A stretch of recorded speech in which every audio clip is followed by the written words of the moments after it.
სიცოცხლის პერიოდში მისი ერთი ლექსიც არ დაბეჭდილა. მიუხედავად იმისა, რომ გერონტი ქიქოძე, ვახტანგ კოტეტიშვილი, ერეკლე ტატიშვილი და თავად გალაქტიონ ტაბიძე მას განსაკუთრებულ პოეტად აღიარებდნენ. წელს დიდი ქართველი პოეტის ნიკო სამადაშვილის დაბადებიდან 120 წელი გავიდა. საიუბილეო თარიღის აღსანიშნად საქართველოს ეროვნულმა ბიბლიოთეკამ ნიკო სამადაშვილის ლექსების კრებული გამოსცა. ახალი გამოცემის წარდგინება საგამოფენო დარბაზში გაიმართა. ნიკო სამადაშვილის ხმა სრულიად თვითმყოფადი, ორიგინალური, ამავე დროს ეს არის საქართველოს ხმა მისი წარსულიდან და მისი აწმყოდან და მე ვფიქრობ, რომ ამას ძალიან დიდი მნიშვნელობა აქვს ამ გამოცემას, რათა მომავალმა თაობებმაც შეიტყონ მის შესახებ. ნიკო სამადაშვილმა ისეთი ცხოვრება განვლო, რომ მაინც პრაქტიკულად ის არ დაბეჭდილა თავისი სიცოცხლის მანძილზე. მისი ცხოვრება ძალიან გავს ნიკო ფიროსმანის ცხოვრებას. სხვათა შორის ზუსტად გამსახურდია იყო ის ქართველი მწერალი და მოღვაწე, ვინც პირველმა დაანონსა მისი იუბილისთვის მზადება, თვითონ და ყოფილიყო იუბილის, ასე ვთქვათ, სათავეში თავმჯდომარე უნდა ყოფილიყო კომისიის, იუბილის მომწყობი კომისიის და აპირებდა რუსეთში მოღვაწე ქართველი მომღერლისა და პოეტის ბულატ ოკუჯავას მოწვევას. რამდენადაც მას მენოდა, რომ ბულატ ოკუჯავამ თარგმნა ნიკო სამადაშვილის ლექსები რუსულად. და ბულატ ოკუჯავა ეს მართლა დიდი სახელი იყო რუსეთშიც და მის ფარგლებს გარეთაც. მაგრამ არ დასცალდა სამწუხაროდ. ჩვენ გამოვეცით ეს კრებული და ყველაფერს ვაკეთებთ ამ შესანიშნავი პოეტის პოპულარიზაციისთვის. გამოცემა პოეტის სხვადასხვა დროის ლექსებს აერთიანებს. კრებულის რედაქტორია გოჩა სხილაძე. წიგნის გამოცემაზე ეროვნული ბიბლიოთეკის ქართველოლოგიის განყოფილების თანამშრომლები თამარ ხიზამბარელი და დარეჯან თეთრაშვილი მუშაობდნენ. კრებულს თან ერთვის ბიბლიოგრაფია, რომელიც ეროვნული ბიბლიოთეკის ქართველოლოგიის განყოფილების უფროს ნანა მაჭავარიანს ეკუთვნის. 2021 წელს დავიწყეთ ნიკო სამადაშვილის ტექსტურ ბიბლიოგრაფიაზე მუშაობა. სწორედ იმ პერიოდიდან დაიბადა იდეა იმისა, რომ კრებულიც გამოცემულიყო.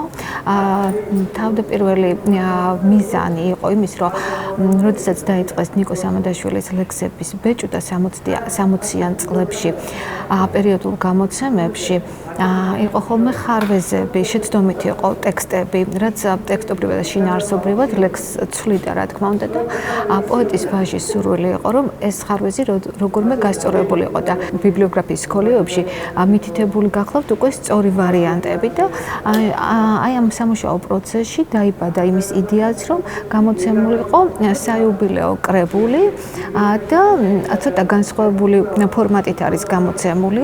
მასში შესული არის 120 ლექსი, დართული აქვს პოეტის ხელნაწერები, ფოტომასალა და ბიბლიოგრაფია, რომელიც შეადგინა ქართველოლოგიის განყოფილების ხელმძღვანელმა ქალბატონმა ნანი მაჭავარიანმა. სულ 200 ცალი არის გამოცემული და ჩემი აზრით ბედნიერი იქნება ეს მკითხველი, ვის ხელშიაც ეს წიგნი მოხდება, იმიტომ რომ ვიზუალურადაც ძალიან ლამაზი გამოცემაა და ვინც იცნობს ნიკო სამადაშვილის შემოქმედებას, მისთვის ახსნა აღარ არის საჭირო და ვინც ეხლა იწყებს პოეზიის შეყვარებას და კითხვას ახალგაზრდები, მათთვის მართლა ძალიან კაი საჩუქარი იქნება. აღსანიშნავია, რომ პოეტის შვილმა ნუგზარ სამადაშვილმა მამის არქივის უდიდესი ნაწილი საქართველოს ეროვნულ ბიბლიოთეკას გადასცა.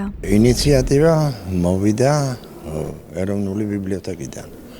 უბრალოდ ადრინდელი გამოცემები იყო, უამრავი შეცდომები იყო დაშვებული და მე გავასწორე ისინი და აი ეს წიგნი იმით არის ღირებული ჩემთვის, რომ ეს გასწორებულია, იმიტომ რომ აზრი ეკარგებოდა იმდენი ისეთი შეცდომები იყვნენ, რომ თვითონ აზრის გაგება ძნელი იყო ზოგიერთ ლექსებში.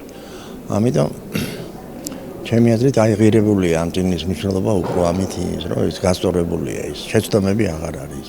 დიდი პოეზია დროის თხელი ჩამონაჭერია, სადაც მარადისობა ლივლივებს. სწორედ ეს ფრაზა შეუსაბამა ნიკო სამადაშვილის პოეზიას კრებულის წინასიტყვაობაში, მისმა ავტორმა და რედაქტორმა გოჩა სხილაძემ. როდესაც მე მისი წიგნი აღმოაჩინე, ვიყავი ძალიან ახალგაზრდა და ეს წიგნი გახდა ჩემთვის ძალიან ძვირფასი. ეს იყო ყველაზე ესეთი რაღაც აღმოჩენა ჩემთვის, რომელმაც რაღაცები ჩემში შეცვალა.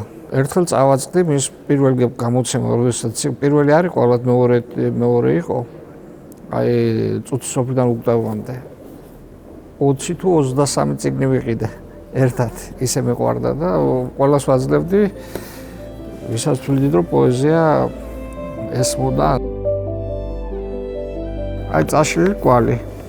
შენ ზენაქარის სახშიც გიბერავს, ხშირად გაღვიძებს გულის ტირილი, ამე ნაკედურს ესაუბრები და დილით მიხვალ ხმაჩაწყვეტილი. სულ სიფხიზლეში თავს აგზნობ ცუდად, დედაც გაშინებს, დაიწერ პირჯვარს. გახსოვს საწუთროს ქარმარო უცბად, გადათებული ცა გადაგლიჯა. საკინს გახსნიმა შუბლის ფიცარზე, ვის არ უყურე, ვის არ ეხვეწე. ბოლოს კი დარდი დედამიწაზე, ნეტავი რისთვის შემოვეხედე.